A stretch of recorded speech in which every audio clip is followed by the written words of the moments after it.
advisories where Vashni is putting out that has been issued on part of the authorities with the red alert that has also been sounded by the IMD. Parks, beaches that have been remaining shut will remain shut, schools and colleges as well.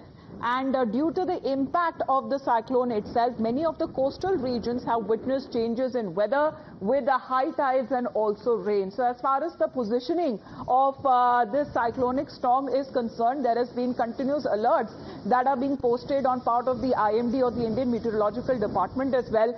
Let's put out the latest one, what it goes on to say, that the cyclonic storm penduled over the southwest Bay of Bengal near latitude 11.8 degrees north and longitude of 81.7 degrees east, about 210 kilometers southeast of Chennai, to move west northwestwards and cross North Tamil Nadu Puducherry coast between Karaikal and Mahabalipuram.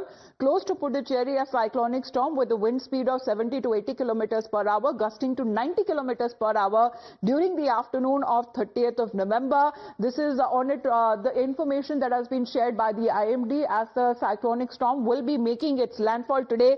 This is the area on a map that can be seen when it comes to the areas that have been affected, especially when it comes to the coastal areas where they are seeing significant changes in weather, especially when it comes to high tide and also heavy to extremely heavy rainfall, and people there that have been asked to remain indoors.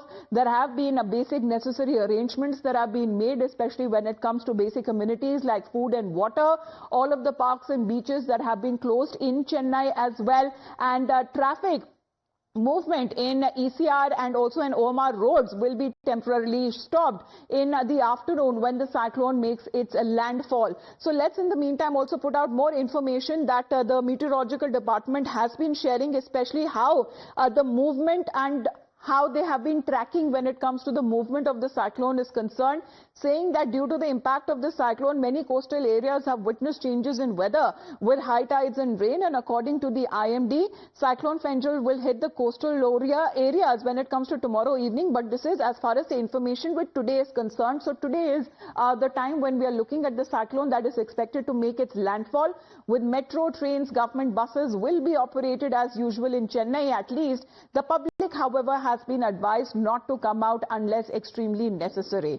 So with the pictures that have been coming in, we'll get you information from the interiors of Chennai as well, because these are withdrawing monsoons in this part of the country at this point, and often during this time of the year.